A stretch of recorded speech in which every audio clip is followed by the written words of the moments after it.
So anyway guys, welcome back, and today I will be doing my very first step-by-step video. The first stage of my painting consists of covering the entire surface with a base layer, and this I use acrylic paint.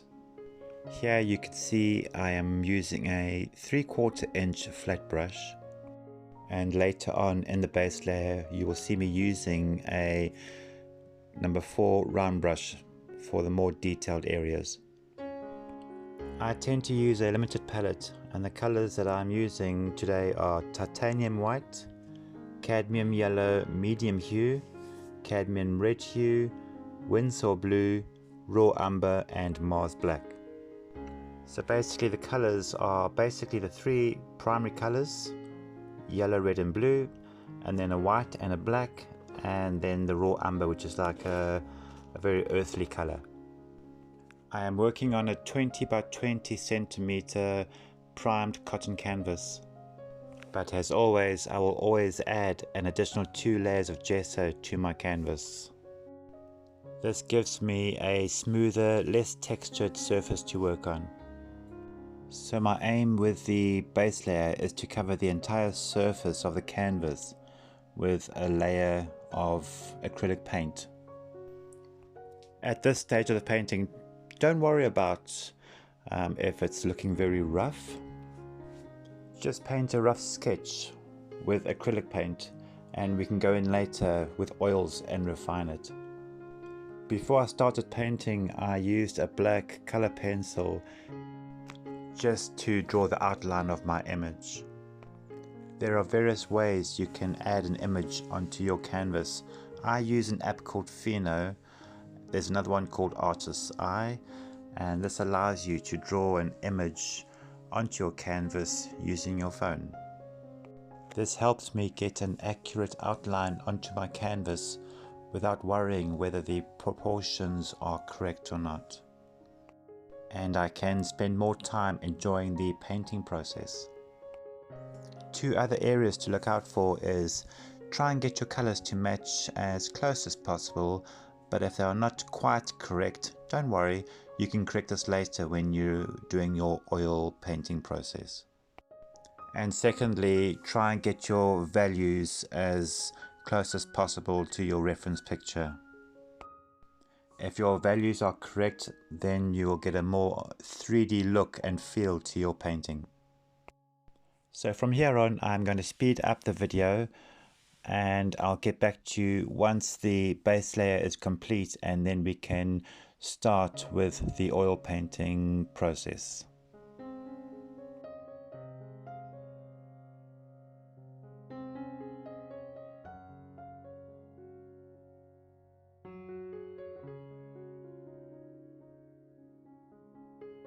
So here we are. I am now finished the base layer in acrylic, and I am now adding oil paint to my palette. The colors used are the 3 primary colors, red, yellow and blue, and then I use white and black, and then raw umber, which is basically brown. So I've decided to go with a sunset background, and now after completing the painting and looking back, I wonder if it was such a good choice, because normally very rough seas normally go hand in hand with thunderclouds or overcast skies or even a blue sky. I'm not quite sure a sunset sky really fits the theme. Anyway, so that's what I've gone with. I am using Winton oil color by Winsor and Newton, and I'm using the paint straight out of the tubes. I've mixed the yellow and the red together to create quite an intense orange, but it's a little bit too intense, so I've added a bit of burnt umber just to bring down the intensity of the bright orange. And using a medium-sized flat brush, I then apply this onto the surface of the canvas.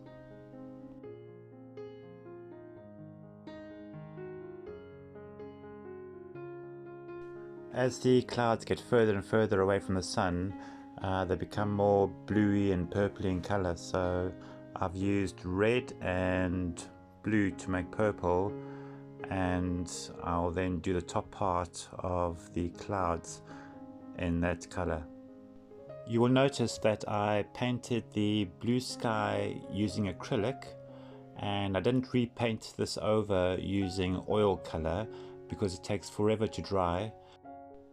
Because if you have a blue sky in the background and it's still wet, and then you go over the top of it to do the clouds, and you may use oranges and yellow, but let's just say the yellow mixes with the wet blue sky in the background, you will end up with green clouds. Green belongs on the grass, not in the sky.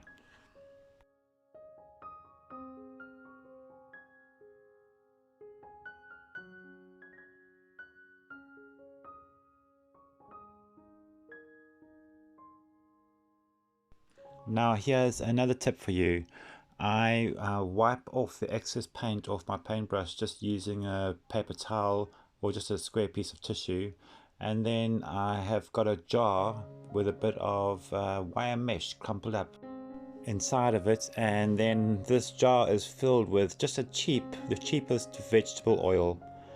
Is what I will then do is I will just swirl my brush inside this jar of oil, and I'll clean all the excess paint off of the brush, and I'll then wipe it again with a clean paper towel, and you will find all the excess paint that is inside the brush has come off. You could use turpentine, which will do the same job. However, then you will have to deal with the fumes and to make sure that your workspace is properly ventilated. So to avoid this, I just use plain old vegetable oil. I will then go ahead and wipe off the excess oil off of the brush using a paper towel, and I'll then go in and choose my next color. In fact, at the end of a painting session, this is how I clean my brushes. I'll use the vegetable oil, but I won't wipe them off. I'll keep the oil saturated on the brush, and I'll just lay them in a container full of oil, and on the next day when I come and paint again, or even a few days later, because it'll stay wet with oil for days, after a few days I'll then pick up my brushes that are soaked in oil. I'll just wipe them off with paper towels and I'm good to go. When I mentioned that I lay my brushes in a container full of oil, is what I meant by that is the brushes would be dipped into the oil, just the bristle part, and without rubbing off the excess oil, I'll then just lay the brush as it is inside the container. So the rest of the brush, the handle has got no oil in it, it's just the bristles.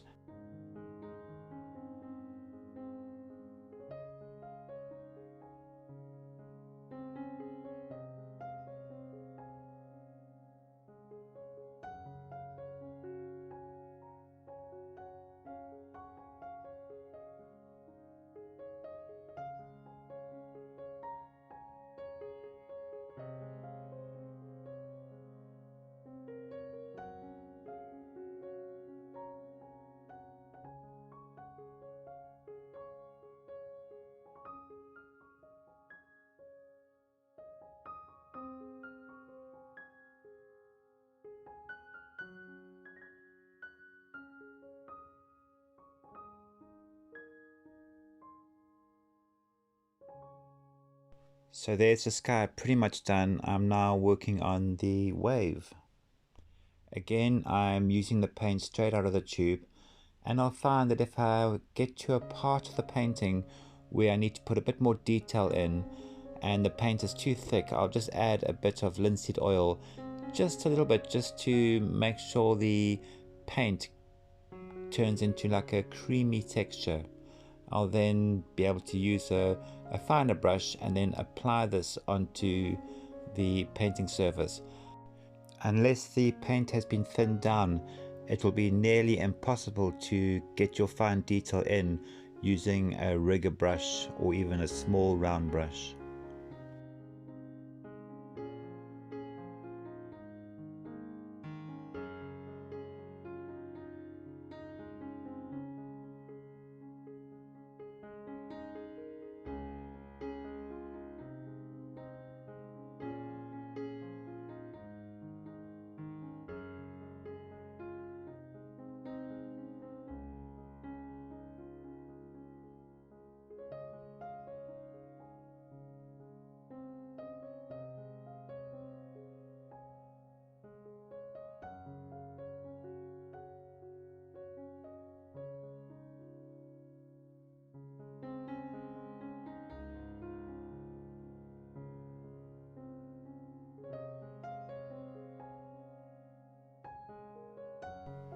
lighthouses and buildings in general have very definite straight edges, so I need to make sure that the lines, vertical lines, are vertical and straight. I find it easier painting waves and water and trees because I don't have to worry about if a twig's out of place or if the splash is out of place. I can just paint wherever I want. But when it comes down to buildings, I have to be very precise to make sure that the lines are straight and vertical. Don't be afraid to use a ruler, because I certainly do. There's nothing wrong with it.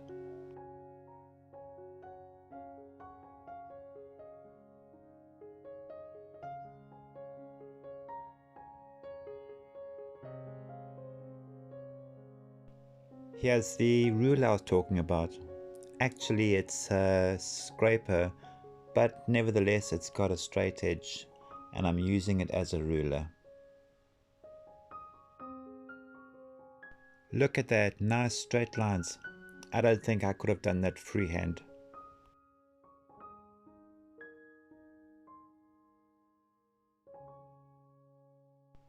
So here I am going in with the rigger brush, and I'm using the finest rigger brush that I can find.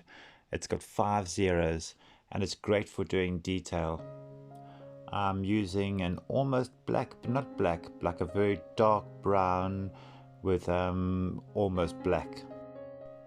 You'll find that when you are painting and trying a texture of a certain object that you are painting, that you might try one brush and then try another brush, and that might not work, and you might try a third brush. Well, that's what I've done here. I tried a very medium-sized flat brush and started using lighter values to start off with. Well, that never worked, and don't worry if it takes you a few attempts to try different things.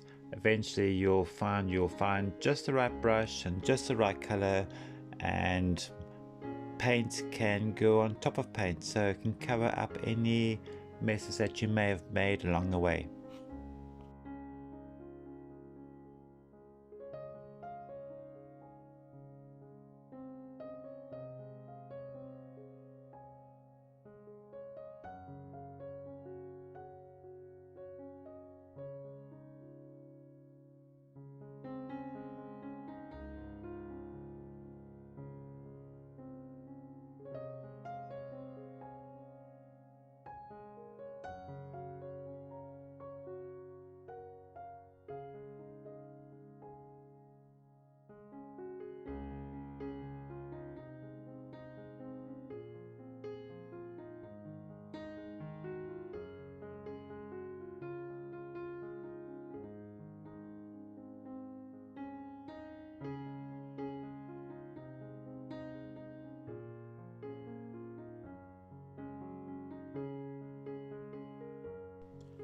There we go, that's a better view. I've adjusted the camera and adjusted the light a little bit, so now you can see a little bit clearer of what I'm busy painting here.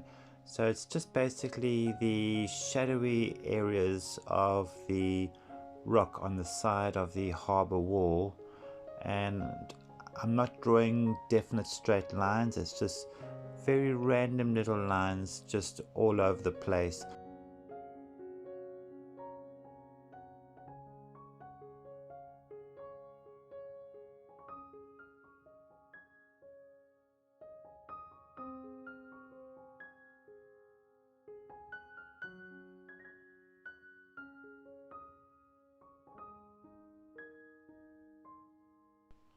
So anyway guys, that's my painting almost finished. I hope you enjoyed it, and if you enjoyed the video, why not click the like button, and if you haven't subscribed yet, why not subscribe. Thanks for watching and have a great day.